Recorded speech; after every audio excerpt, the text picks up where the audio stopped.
چەند کارێک هەیە پێشەوەی بکەویتە ڕەمەضانەوە ئەبێ پیایە بچیتەوە و هەوڵ بدەی لەو پەڕی جددیاتە ئەنجامی بدەی و خۆتی پێ ئامادەکەی. یەکەم کاریان بریتە لە تەجدید و تەوحید، چوونەوە بە تەوحید و ئیمانەکەتە، ئەبێ پیایە بچیتەوە.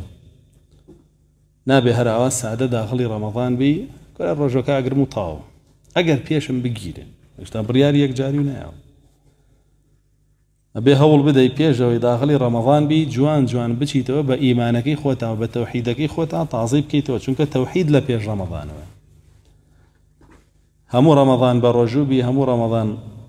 تەراویحکەی، هەموو لەیلەتوڵ قەدر دابنیشی، ئەگەر تەوحید نەبێ هیچ لێ وەرناگیرێ. بۆیە زۆر گرنگە بچیتەوە بە تەوحیدەکەتە. و تەوحید و ئیمانیش لە لەشی ئینسانە کۆ نەبێ، لە دڵ و دەرونیا کۆ نەبێ.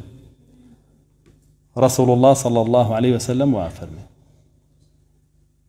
إن الإيمان لا يخلق في جوف أحدكم كما يخلق الثوب في بدنه. فرمي براسي إيمان لنا وضلو دروني يكي لأيوة كون أبي هر وكو چون جلوبرگيش للاشيا كون أبي، يعني چون جلوبرگەکەت پێویستی بەوە هەیە بیگۆڕی جلوبەرگێکی تازە بکڕیت و لەبەری بکەی، ئیمانەکەش بە هەمان شێوە پێویستی بەوە هەیە کە تۆکمەی کەیتەوە تونوتۆڵی کەیتەوە پیایە بچیتەوە. ئەگەر نا چۆن جلوبەرگەکەت بدڕێ عەورەتێ دەرەکەوێ، جلوبەرگەکەت کۆن ببێ عەورەتێ دەرەکەوێ و ڕەونەقێ نامێنێ لای خەڵک، خەڵکی تر بە نەوعێ سەیرەکە ئەگەر گوێنەی بەخۆ، بە هەمان شێوە ئەگەر ئیمانەکەت بۆ شێوە گوێی پێنەی تازەی نەکەیتەوە، ئەڵڵا جەل جەلالوه چۆن لێ تەڕوانێ، چۆن تۆی قبوڵە. بۆیە فەرمێ فاسألوا الله أن يجدد الإيمان في قلوبكم. ئێوە بڕۆن داوا بکەن لە ئەڵڵا جەل جەلالوه کە ئیمان لە دڵتانە نوێ بکاتەوە. چۆن داواکەی لە ئەڵڵا ئیمان لە دڵتان نوێ بکاتەوە؟ زانایانە فەرموون بطلبه في القرآن والسنة، بەداخوازی کردنی لە قورئان و سنەتە.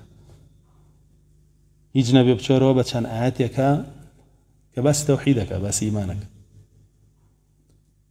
پێشەوەی بچتە ڕەمەزانەوە تەفسیری ئایەت الکورسی فێر بە. ئایەت الکورسی گەورەترین ئاەتە لە قورئانە. پێغەمبەری خوا صلی الله عليه وسلم ئوبەی کوڕی کەعب ئەبینێ لە مزگەوت دەفەرمێ يا أبي أتدري ما هو أعظم آية في القرآن؟ فرمي أبي كوري كعب أزاني قورترين آيات القرآن أتشيه؟ فرمي الله ورسوله أعلم. دوباريك هاتولي أفرمي آية الكرسي، فرمي آية الكرسي.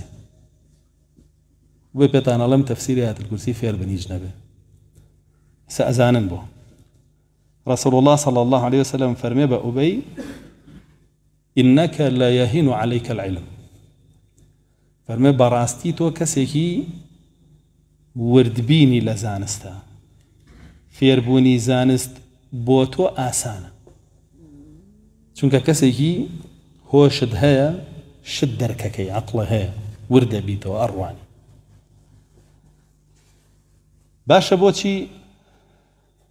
آية الكرسي أعظم آية وشون أبي أميزاني. طبعا كرسول الله صلى الله عليه وسلم برسيارك إليه كردوه حتما أبي فرميتي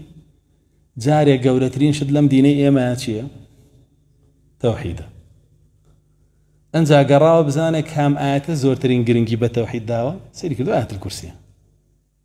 بويا فرميتي أكثر آية الكرسي أو جوابي زانان بو أو بابتك شون أبي يكسر آية الكرسي الله بجيره. فرمون كاتك دقتي آية الكرسي وبين جناوي الله يتيها جل جلاله، بيستو بينش صفتي الله شيتيها جل جلاله. ده جملة زور قرنجي لسر توحيد اشتياها. وخدي آياتك لسرتا وهتاوك أخيري إنسان أناسين بپروردگاري، كناسيني الله جل جلاله أساسي هم هدايتك، ونناسيني الله جل جلاله أساسي هم قمرايك. يعني هیچ نەبێم ڕەمەضانەتەوە دەرکی ئەم حەقیقەتە بکە لە ئایەت الکورسیە دە جوملەیە هەر دە جوملەکەی تەوحیدە فێری بە باشە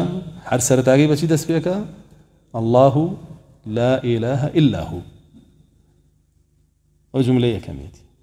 الله جل جلاله تاكا پرسراوي بحقه هيج تا شايستي پرستنية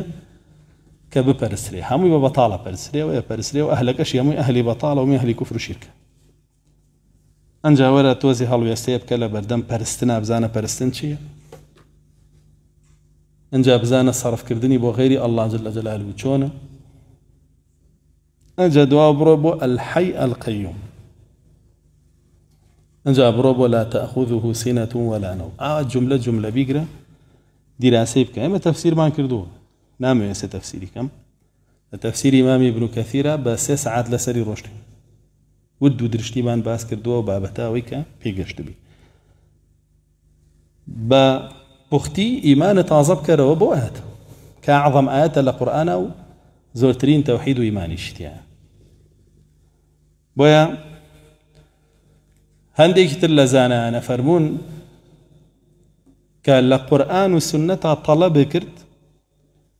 وكو علم زانيت أنجا داوابك لا الله جل جلاله عملت بيبخش به أو يترتو إيمانك كتبوشي وطعز كردوته أبو الدرداء فرمي إن من فقه العبد أن يتعاهد إيمانه أفرمي براستي التي قشتني إنساني مسلمان لدينكي أويا كمراقبي إيماني خوي بكا چاودێری ئیمانی بکە چاودێری تەوحیدەکەی بکە بزانێ هەڵ نەوەشاتەوە پێچی هەڵوەشا بێتەوە ئاگاو لە خۆ نەبووێ بزانێ نوقسان نەبووە و بزانێ زیادی کردووە و بزانێ چۆن زیاتری کە ئەو مراقبەی تەوحیدەکەی خۆی بکە تەوحیدیش بەوە زیادەکە کە تۆ زیاتر ئاگاداری قورئان و سوننە دەبی نەکبێ ئاگابی لێی و بەلایە نەچووی باشانە فەرمێ وما نقص معه وما زاد چی زیایی کردووە چی کەمی کردووە ئەم ئیمانەی سەرنج بە باشانە فەرمێ ومن فقه العبد أن يعلم أيزداد الإيمان أم ينقص عنده وأن يعلم نزغات الشيطان أن تأتيه فرمي دقتي زياد كمي إيماني با بزانه بچی زیاکە ویسە بەخوا لە خەڵک پرسی ئیمانە بەچی زیاکە زۆربەی نازانێ بژڵی بەچی کەمەکە زۆربەی نازانێ زۆرێک لە خەڵکی بەم ڕۆژگارە مەشغوڵی ئەو شتانەیە کە زەربە لە ئیمانی ئەدا و کەمیەکە و بە هەموو شێوەیە ئەو شتانە بە خراپە زانێ کە ئیمانی زیادەکە زۆرێک لە خەڵکی وایە تۆکۆ مسڵمانە بێ بزانی ئیمانە بەچی زیاکە و بەچیش کەمەکە کە چۆن زیادی کەی و چۆن بیپارێزی لە کەمبوونەوە کە تا وای لێ دێ کەمە بێتەوە نامێنێ هیچی نامێنێ ئاگاش لە خۆنی باشانە فەرمێ و بشزانێ علامەتی تێگەشتنی ئینسان لە دینەکەی ئەوەیە کە بزانێ شەیطان لەکوێوە زەفەری پێ بە لە چ دەرگایەکەوە داخڵیە بێ لەکوێوە هەڵیە خەڵەتێنێ لەکوێوە لە خشتەیە بە وەسوەسەکانی لەکوێوە بۆی دێ ئەو دەرگایانە لە شەیطان هەمووی دابخ چونکە بەڕاستی تۆ بچیتە ڕەمەضانەوە دەرگاکانێ کردبێتەوە یەتە ناوەوە بەو حەدیثەیە فەرمێ شەیطانەکانە بەسرێنەوە ئەوە لە کاتی خۆیان چۆنیەتی بەستنەوە کە باسەکەین مەبەستیەوە نییە شەیطان لە کارە خرێ و پەکێکەوە چونکە فەرمودەکە فەرمێ فلا يستطيعون أن يفضوا إلى ما كانوا عليه من قبل ده صلاة يعني كما كريته أوي لو بيش بيانكرا أوان بيانكرا بلام شتيانت بيكرا نبي بكل هيك كان بيانكرا وما جورك يشن لا شياطين فرموا دايترا هاتوا فرمي مردة الشياطين أو مرد كان يعني بس لأنه نكها مجورة كان يعني جابوي براسي أبيتو وكو خود بزانی شەیطان لەکوێوە داغڵێ بێسە بۆ نمونە بزانی دزێک لەکوێوەیە پارە و لێدزێ بۆی دانانیشی لێ ناکۆڵیتەوە ورد نابیتەوە هەوڵ نایی ئەو دزە دەست ببڕی کۆتایی پێبێنی تر دزی و لێ نەکە هەوڵ نای یا ماڵەکە وەروە لە بەردەستیادانی مەگەریکە بێعەقڵ بێ ماڵەکە یاوە لە بەردەستیادانە بڵێ بە هەموو ڕۆژێ بچەنیە لێی بەرێ کە سابەت بۆ ئان بکە ئێخۆ تۆ لە عەمەل و کرداری خۆتە لە ئیمان و دینی خۆتە دەرگاکانی شەیطان هەمووی کراوەتەوە ئاگاش لە خۆ نییە بە دڵی خۆی دێ لێتە بات وەڕوە لەو ئەعمالە ساڵحانەیەکی لەو کردار چاکانەیەکی لەو تەوحیدی کاتە لەو ئیمانی کاتە بە دڵی خۆی دێ ئەیبالێ